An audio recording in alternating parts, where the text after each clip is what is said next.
Hi Libra, welcome to your September 2023 Astrology Horoscope forecast. Welcome back to my channel. I've been taking a little bit of a break, so it feels lovely to be back. So Librans, we have a good month compared to the chaotic summer that we've had with most of the planets being retrograde. And September is going to give us a little bit respite before we dive into October, which is going to be the month of eclipses. So we have Venus, your ruling planet, that is going direct. It's been retrograde for the last 3 months on the 3rd of September. We also have Mercury, which is retrograde. Now, before I dive into the Venus direct, I'm going to quickly do a recap of what exactly Mercury is doing for you. And it's retrograde in Virgo. I've done a video for it. I'm going to be linking it up over here. I've also done a video on Blue Moon and Pisces, so you can watch it to get more clarity and context about exactly what's happening with the planets.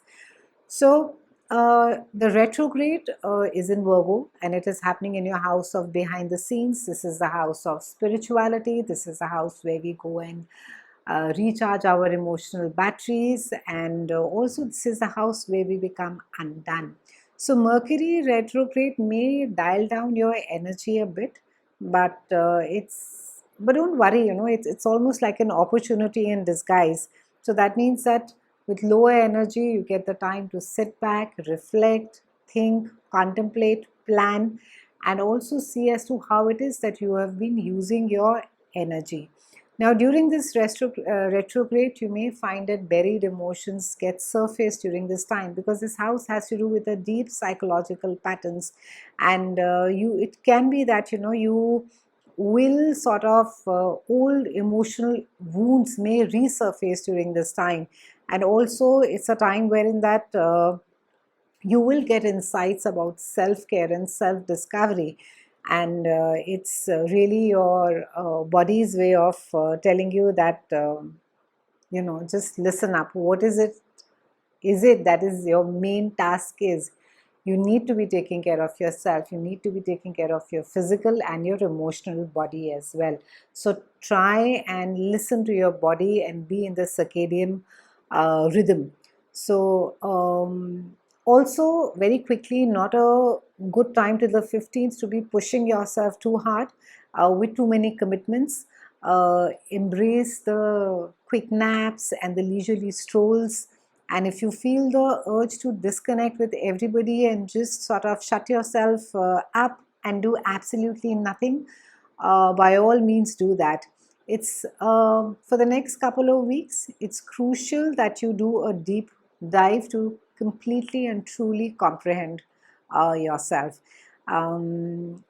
Also use this opportunity to shed those layers which no longer serve you. So be it habits, routines, toxic psychological patterns, whether it's gaslighting or being passive aggressive, it's a good opportunity to release them. Now, on the 4th, we have Venus, your ruling planet, that is going direct in your house of friendships and group settings. And you'll find that, you're quite drawn towards activities which involve groups.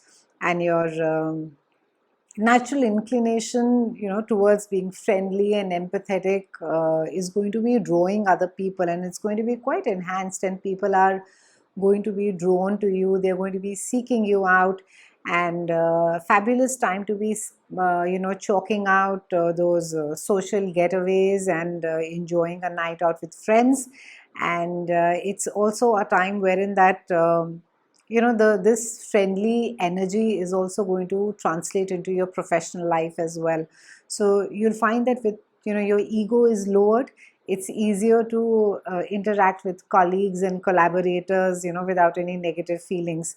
And also it's a fabulous time to be fostering teamwork and cooperation, as you're going to be feeling quite secure in your own identity, and you would want to collaborate with people with whom you share common goals. Um, for those of you who are in love or in deep committed relationships, you will find a lot of warmth, you will find a lot of affection that is there. Hence, however, it is still advisable not to take a very long term, deep decision during this time, because Mercury is still retrograde, and it's time of focusing on nurturing your bonds with your partner, or with your person of romantic interest. It's a time of nurturing the bonds of friendship, and it's a time of exploring lighter aspects of life as well.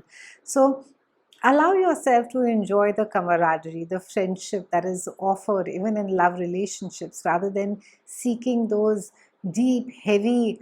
Is it, either it has to be really frivolous, or it has to be, really deep and heavy. It doesn't have to be. It needs to be something light. Just enjoy it the way that you would enjoy a good friend's company as well. And the questions that you really need to be asking yourself during this time is that, what events you would like to organize or participate in, which are going to be bringing about more warmth and more amusement, entertainment, and connection to your life. And how it is also that you can form foster a sense of collaboration and teamwork in your professional endeavors. So, take this entire opportunity to embrace the friendly and social energy that Venus is going to be bringing you, and cultivate deep, meaningful relationship. By deep, again, I mean not the which get really heavy and either do or die, but wherein that you have a good heart connection, and yet you feel very light.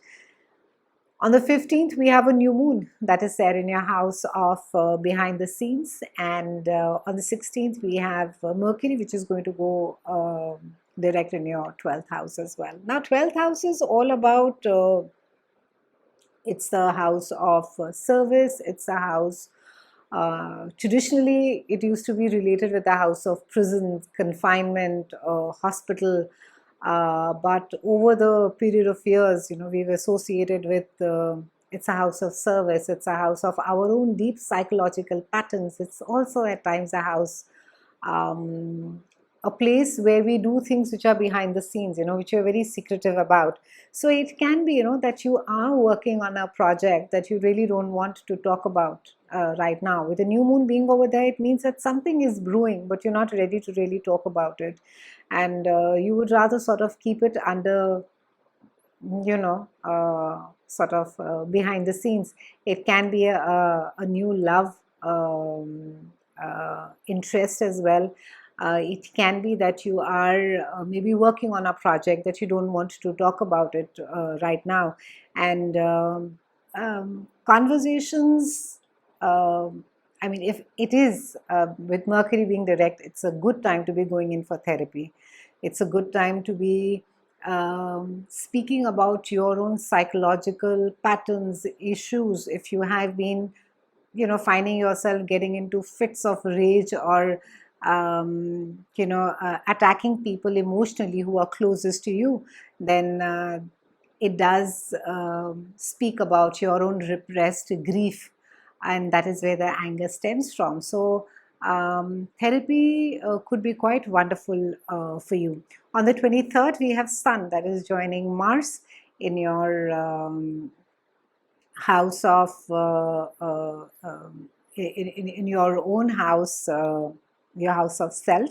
So it's again a time wherein that you're going to be feeling very brave, you're going to be feeling very courageous, you're going to be also at times feeling quite frustrated with yourself. But do not take risks this month. Do not jump into things, Librans. Do not get conned by somebody's advertising or gimmicky.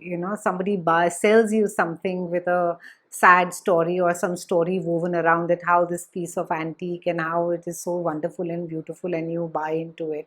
So your own sense of self have the courage to look at your um, own places which can use improvement. They can be various areas. We all have areas in our own psychological patterns which can improve. I think that happens constantly, and because this is a house of which has to do with your physical and your emotional makeup as well.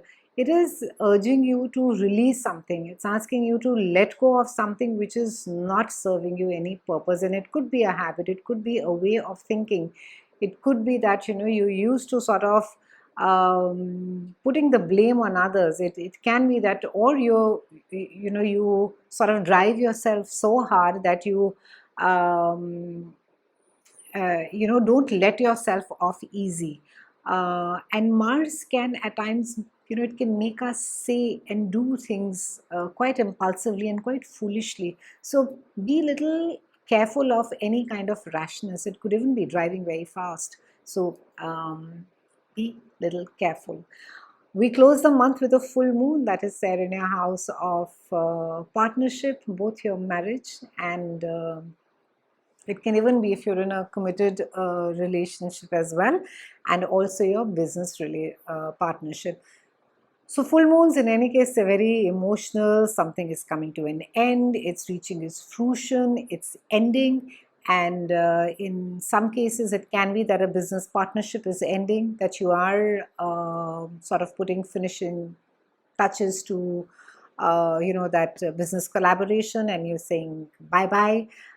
In a personal relationship, it speaks about very rare times. Again, it depends as to how the planets are placed for you in your own chart, that you could be separating. It can be that there is a acknowledgement and clarity and acceptance about your marriage, as to that you're looking at it for what it is, and you're seeing it for what it is. And it could be either good or bad, again depending on how the rest of the planets are placed for you. But full moon in this house often speaks about a culmination of something coming to an end. It could be that maybe a long dispute or long fight or a long point of contention is coming to an end. It can also be that if you're at work, maybe you finished publishing a book, you finished writing a book, and it's now just going for printing.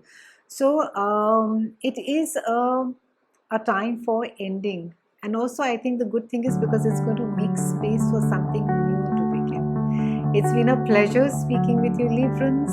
I'll see you again soon.